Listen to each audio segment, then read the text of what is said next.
what the keys are to the glory days at the stick. From who's got it better than us to brick by brick. It's always the 49ers way, from off-season to game day. Yeah, we talk back. It's the 49ers Cutback.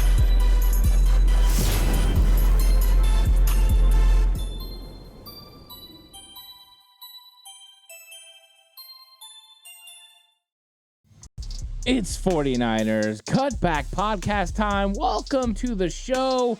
Boy, am I pumped about this one because it's about getting creative with your roster and being able to build the best 53-man roster you possibly can. And I think the 49ers have some ways to get creative to potentially keep guys that you would normally think they couldn't. And they have to get creative because they've had some injuries, especially at the wide receiver position, where they're going to have to get creative how to keep these guys. Normally, you like to keep it pretty balanced. 25 guys on offense, 25 guys on defense, and then 3 specialists. That got a little bit more complicated with all teams looking to potentially keep 3 quarterbacks, where normally they would keep 2 on the roster. It kind of leaves one opening that you would normally have to keep an extra defensive lineman or an extra offensive lineman, and it makes it more difficult to do so.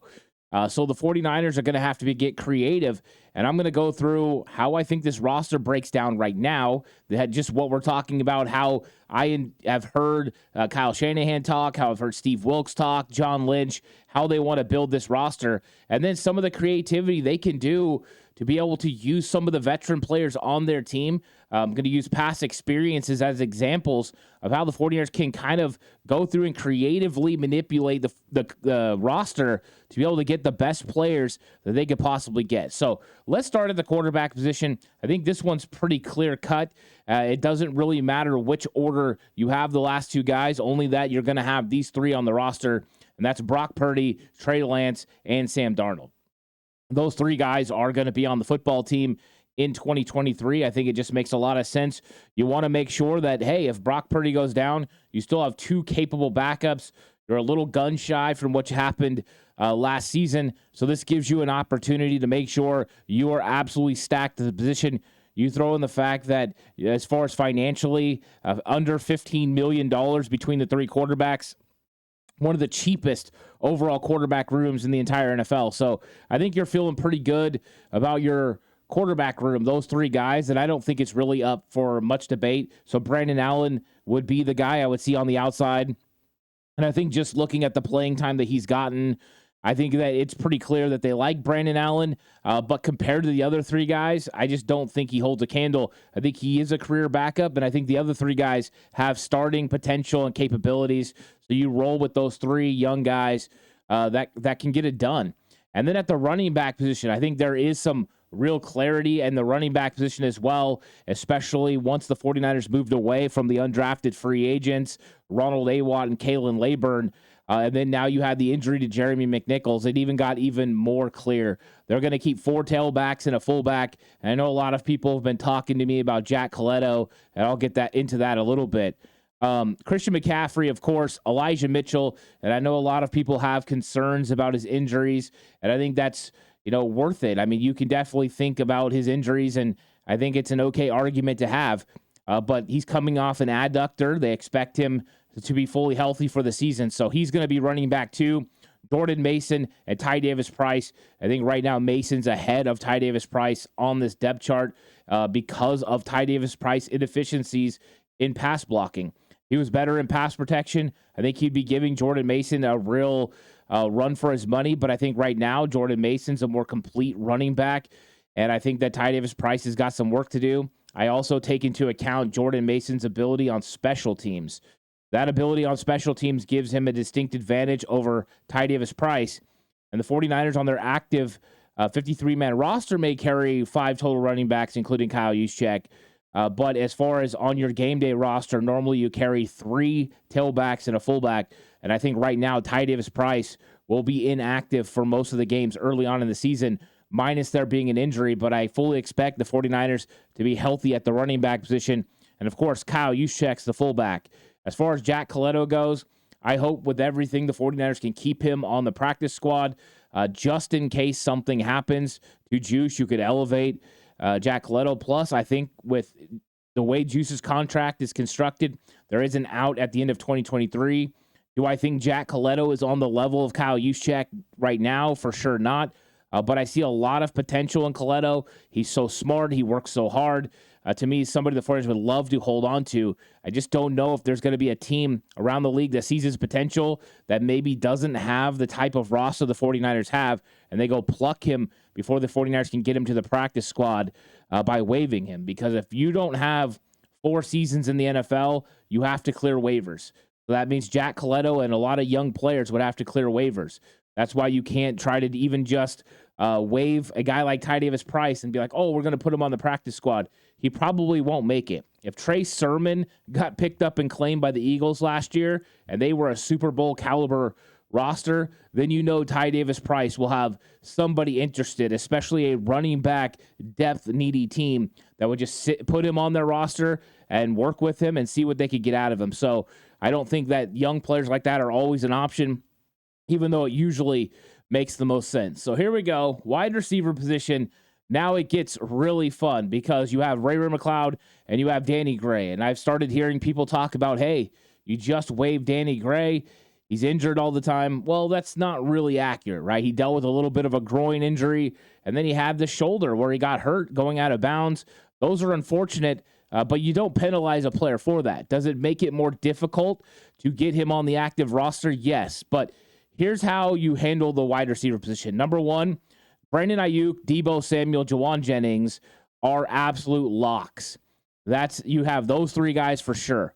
Then you're going to keep Ray McCloud. There's no way you're moving on from Ray McCloud. He's going to be back early on in the year. He is by far your number 1 return guy. You can count on him. Plus, we've seen his dynamic ability to catch screens and take those to the house, and he's proven to be a very good safety net for 49ers quarterbacks, not to mention you throw in the fact he can run the football, so he can handle a little bit of the Deebo role. So too much versatility for Ray. He's going to be on the San Francisco 49ers roster. So now the question is, how many wide receivers do you keep? Well, I think they're going to keep 6 because I think Ronnie Bell has earned him a spot on this roster. Here's why. With the way that Ronnie Bell has played during the preseason, I don't believe he would clear waivers. There are teams in this league that would love to have a player like Ronnie Bell on their roster. The grittiness, the way he goes after it, he's going to get better in the areas where he struggles. He is a find in the 7th round. There are teams in the 49ers' own division that are absolutely looking for a player like Danny Gray and Ronnie Bell. So I think Ronnie Bell makes the team, and I think Danny Gray makes the team. I think Danny Gray is going to be on the 49ers active 53-man roster on August 29th. What I think is shortly after that, he's going to be put on IR. And I think there's a opportunity for the 49ers to create a roster spot early on in the season by putting Danny Gray and Ray McCloud on the practice squad. On the injured reserve. So here's how you do it. By putting those guys on the IR, yes, you only get so many times you can bring players back, but you put these guys on the IR, and then you're able to free up 2 roster spots. So it went from having 6 wide receivers to having 4. The only way you're able to do that is if you have veteran players that don't have to clear waivers. And the 49ers have a couple of guys that don't have to clear waivers that they can for sure keep. And the number 1 guy on there is Chris Conley. And I think the 49ers will tell Chris Conley, hey, here's what's going to happen. We're going to keep these guys on the active roster. We're going to release you. Difference between release and waive. Waive, you have to clear waivers. Release, you're fine. And Conley's been in the league long enough, you release him. 49ers release Chris Conley, and they tell him, hey, we will sign you as soon as we get Ray, Danny Gray, or whichever one it is, or both, onto the injured reserve. Once we do that, we're going to sign you to the contract, and we're going to kick you an extra nickel for doing so. 49ers did the same thing with Tyler Kroft last year. They released Tyler Kroft. Once everybody got to IR, he came back. And I think the 49ers could easily do that with Chris Conley. And here's where they get creative with getting a roster spot back, is they also, when they release Willie Snead, they signed Willie Snead to the practice squad. Willie Snead spent a lot of time on the 49ers practice squad in 2023. So you go ahead, you put Willie Snead on there, and then you elevate Willie Snead in week 1 versus Pittsburgh, and he handles your punt and kickoff return duties. There's a veteran that you can trust to get it done. I'm not even saying that Ronnie Bell is active for the 49ers' first game against Pittsburgh. I think he's on the team, but I think you could count on Chris Conley and Willie Snead in that situation. So we'll see. I would love to see Ronnie Bell play. That's going to come down to where the coaches feel he is. But I'm looking at an opportunity here where you have 5 players, 5 receivers on the active roster. You sneak 2 of them to your IR, and then you use the practice squad with Willie Snead, who was able to pretty much stay on the 49ers practice squad all year, which means he should be pretty safe. And then you just elevate him. I think that's a workaround to be able to keep Danny Gray, keep Ronnie Bell, and be able to have a good wide receiver room as far as depth heading into week 1. So that's a little bit of the creativity with how you build your roster. And I think at tight ends is going to be very similar. This is another way you're going to have to be creative, because finding roster spots for players you don't want to leave is the name of the game. You're going to run a risk if you release a young guy and you waive him and all of a sudden he can get claimed, and you don't want that to happen. So I have been saying, and this is where I'm going to have to change it because I want to keep somebody else at another position, but I'm going to throw this out there that this is one of the least confident I am as far as how the 49ers build it. There's still an avenue where the 49ers keep 4 tight ends, but I think what they're going to end up doing is keeping 3. I think they're going to keep George Kittle, they're going to keep Cameron Latu, and they're going to keep Braden Willis. I don't think they can afford to waive Cameron Latu or Braden Willis. There's a potential that maybe somebody hasn't seen enough of Braden Willis, but I think there were people out there that were excited about Braden Willis, and I'd be afraid that he would get claimed. So I want to go ahead and keep Latu and Braden Willis. Now, here's where it gets interesting and dicey, is if you really like Charlie Warner, you can't waive him because he does not have the 4 accrued seasons. He can be claimed. So if somebody's looking for a blocking tight end, and we've seen other teams go and grab 49ers blocking tight ends before, they could grab him. A team that runs a similar offense like the Houston Texans or the New York Jets or the Miami Dolphins could go grab a Charlie Warner knowing that he could be a solid blocker. The only reason you can go it this way is if you believe that you can bring in a 4th guy on your practice squad like a Ross Dwelley or a Troy Fumagalli, or you think Warner can make it. If Warner can make it, you sign him to the practice squad, and whoever you sign to the practice squad is active and is your tight end to week 1 at Pittsburgh. So, I mean, the 49ers will probably bring 2 guys back. I think if they had a choice and Warner cleared waivers, you bring Warner back to the practice squad and you bring Ross Dwelley to the practice squad. And I think you roll with those 2 guys. Dwelley doesn't have to clear waivers. He's going to be released. You can bring him back. That's why I believe he won't be on the active 53-man roster when they first send in the totals. He could end up on the roster, or he could end up on the practice squad, which I think is the most likely, because there's been so many opportunities for Ross Dwelley to go out and get another spot on another team, and he keeps coming back to San Francisco. So my belief is he probably isn't as valued around the league as maybe 49er fans have valued him in the past. So I think they're going to have to get creative with this, but they can't afford to lose Latu or Willis, because I think both of them have showed potential. Latu especially in the Broncos game, but I think Braden Willis has been the model of consistency, and he's a very talented guy who I believe at some point during the season could put it together and really be a well-rounded tight end. So I think the 49ers want to keep it. They could run a risk of losing Charlie Warner, and I know for a lot of people they'll be like, it's just Warner. But the reason you don't want to do that is because he's such a great blocker, and I think you just can't afford to lose a great blocker like that, because Latu and Braden Willis are definitely not at that level, and you can't afford to have George Kittle go down and be starting Latu or Willis. You have to make sure you have a good tight end to be able to step in, and I think that's Dwelley or Warner, and maybe both, who could end up on the 49ers practice squad. Offensive line. I have the 49ers keeping 8, and this was a really tough decision, but you got your starters, Trent Williams, Aaron Banks, Jake Brendel, Spencer Burford, and Colton McKivitz, who are a very good starting 5. You're getting, of course, there's the things you're going to give up, right? A little bit of size with Jake Brendel, the unknowns about Colton McKivitz, but I think overall it's a pretty good starting 5. Then John Feliciano is your first backup. He's been very solid in preseason. Very solid in training camp. Had some question marks in preseason, but he started 15 games for the playoff New York Football Giants last year. So he's a capable backup. Is he going to have mistakes? Yes. But you're talking about a sixth offensive lineman on a football team. I think John Feliciano is a solid option for the 49ers, and I think he does make their 53-man roster. This one may be a little contentious, but I think Jalen Moore is going to be the 49ers swing tackle. He's been with the team the longest. He's had some good reps. I've liked him overall. I know he's had some mistakes. That has been Jalen Moore's MO. But I think that Kyle Shanahan, the way he operates his offense during the season with his scheme, his shifts, his movements, the creative run game that him and Chris Foerster put together, I think it takes a lot of pressure off of offensive linemen. And that's why sometimes people are hypercritical of these offensive linemen during the preseason, where you see them more in one-on-one situations, third and long situations, and they're not as successful. And then once you get into the regular season and you have scheme, they look a lot better because these guys are built on athleticism to be able to move around, to be able to block in the running game, and then be sufficient in the passing game. But the 49ers don't have a lot of direct dropbacks. It's a lot built off play action, moving the pocket, and those are things Jalen Moore can be successful at. And then my eighth offensive lineman is Nick Zakelj. And I'm a little bullish about Zakelj because I think that the 49ers like him a lot. I think he's made vast improvements to his body.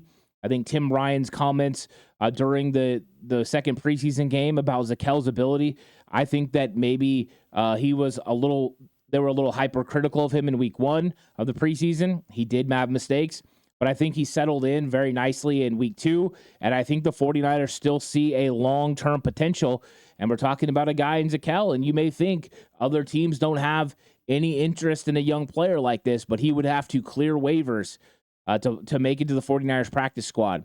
I don't believe Nick Zakelj could clear waivers. Of course, I didn't think in 2020 that Colt McKivitz could either. So there's always the potential that Zakelj could be on the way out, but I think Nick Zakelj's done enough to be the eighth offensive lineman.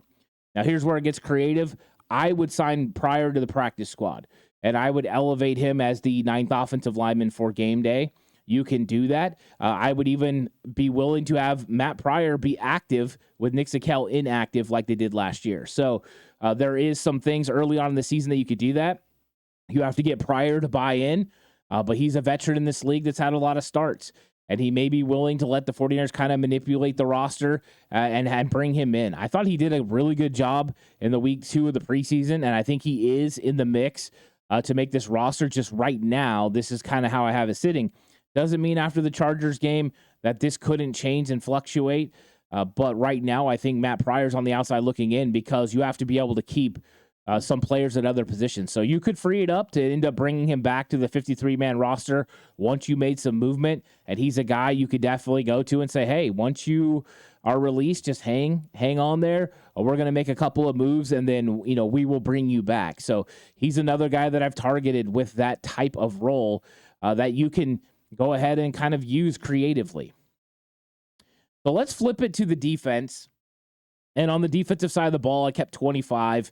It was very hard. There's a lot of really good football players, and I let go of a lot of really good football players. I didn't like it, but ultimately it was what I felt the 49ers would do. Of course, Nick Bosa, but they have to get him signed for defensive end. Drake Jackson, Cleveland Farrell, Austin Bryant, and Robert Beal. So I kept 5 guys on the outside. Robert Beal, we haven't really saw anything of, and I think that they could potentially bring him back and have him inactive for games and do something with somebody off the practice squad, or they could end up putting him on IR early in the year since he's been dealing with injuries off and on during training camp. Those are possibilities, so we'll see. We'll see if Beal gets out there for the Chargers. If Beal doesn't play against the Chargers, I think he's going to be active and then stashed. I think that's what they'll do early on in the year.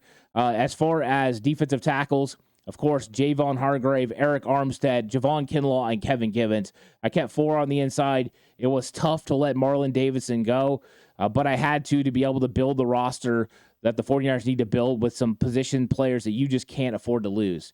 So what I decided was I was going to go to Kerry Hyder because I know Hyder is a 49er faithful through and through, and I'll go to Kerry Hyder and I'll say, hey, Hyder, this is what we're going to do. We're going to end up making some roster moves, and we're going to bring you back on the 53-man roster, but we're going to release you. We need you to sit back, for a day and let us get this handled, and then we'll bring you back, and we had no guaranteed money for you before on your contract, but we'll throw you some guaranteed money on this next 1-year deal that we sign you to.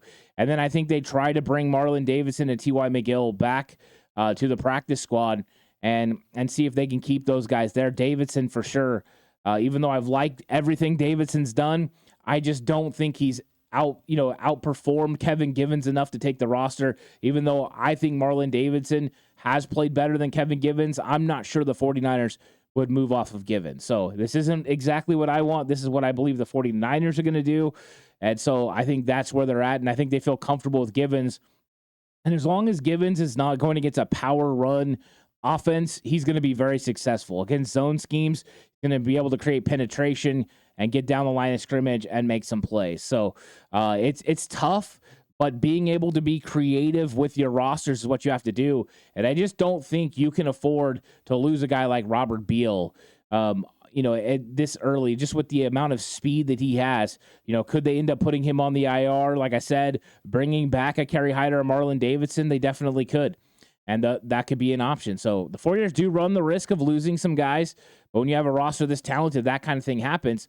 And we're already waiving a player like Kalia Davis, who the 49ers have said that he reminds them of DJ Jones. Now, he had the NFI injury. He was out all last year on the NFI, the non-football injury list. And then this year, since about, I think, practice number 3, he was dealing with a hamstring. The report is he's going to return to practice this week. But let's see what the 49ers do, because the 49ers are definitely trying to hold some guys back, maybe not put any film out there, and he could be one of them. We know that Darrell Luter Jr. is going to end up on the 49ers PUP list.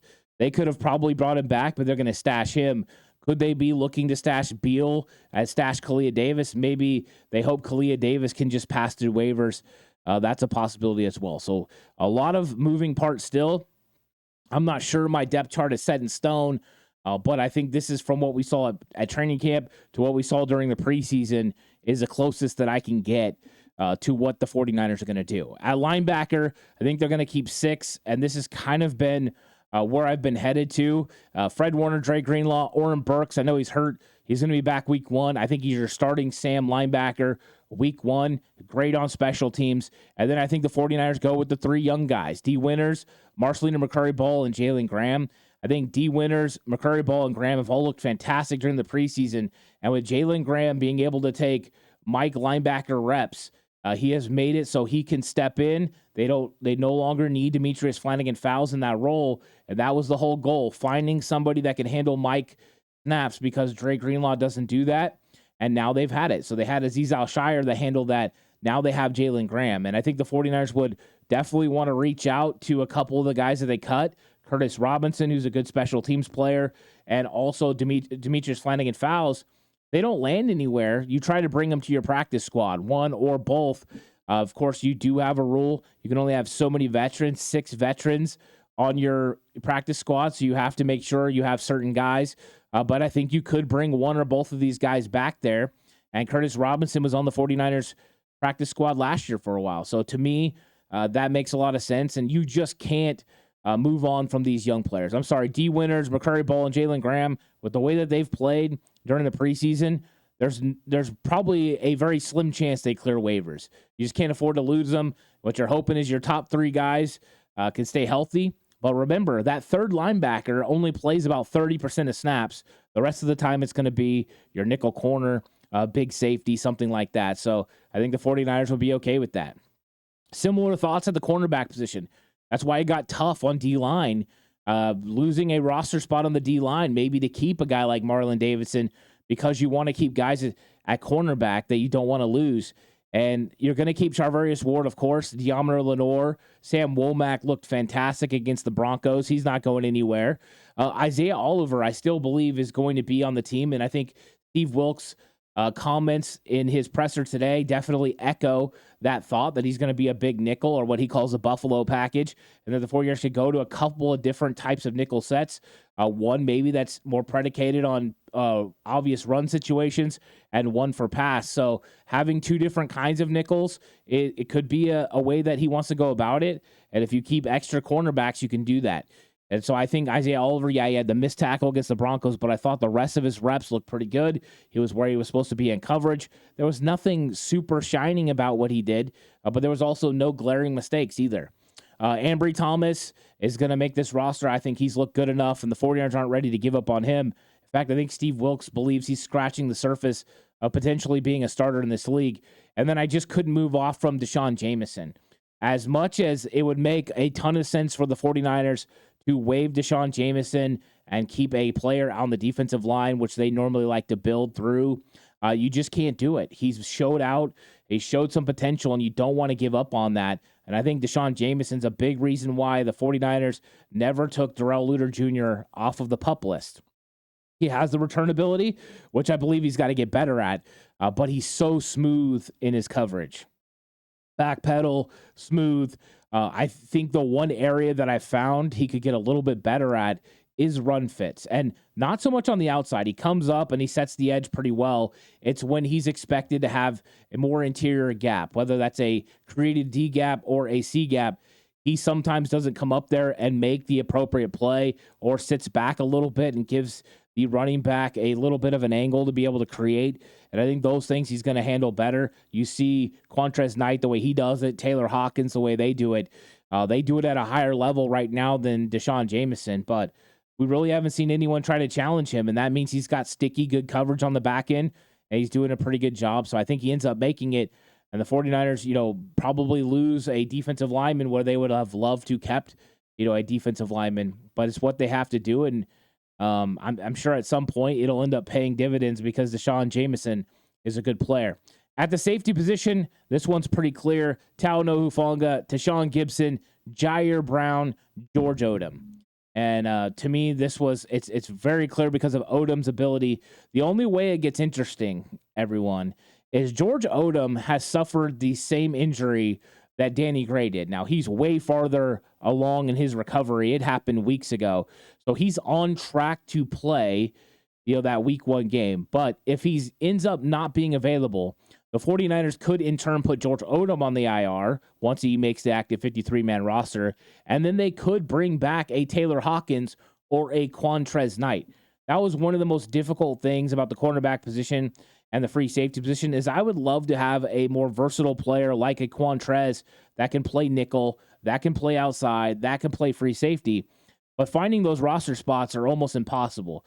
But I do think it's imperative that the 49ers keep Taylor Hawkins and Quantrez Knight really close on the practice squad because you're one injury away from these guys stepping up. You're one George Odom not being able to go from Taylor Hawkins or Quantrez Knight stepping in. I think they're that close to being NFL caliber football players. They've been flying around all through the preseason, and I'm really excited to see what they do in the last game against the Chargers. So those two are tough cuts, but those are cuts you have to make. There is a chance that Taylor Hawkins or Quantrez Knight could be claimed by another football team. They are that good, and I think a team could claim them and put them on their active roster right away, which you have to do, but I think they could contribute right away to a lot of teams around this league. The 49ers are just so deep.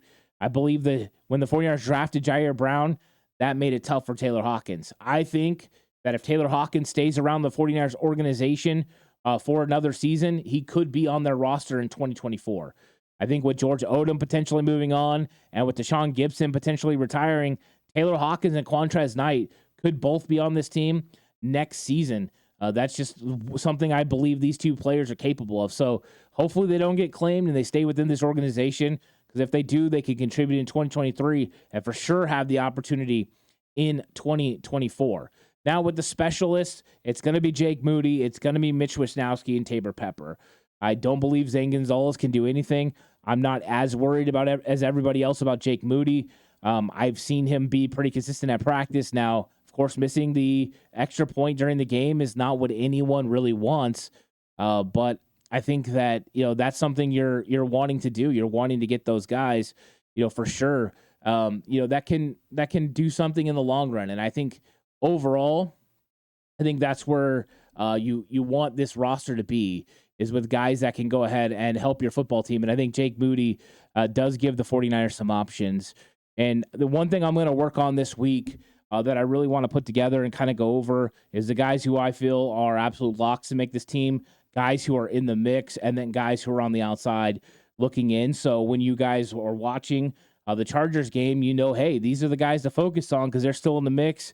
And maybe, look at some of the guys who are just, on the outside and just be like, you know what, let's just enjoy what they're doing and how hard they're working and the film that they're putting out, but know that they probably don't have a good opportunity to make the 49ers roster in 2023.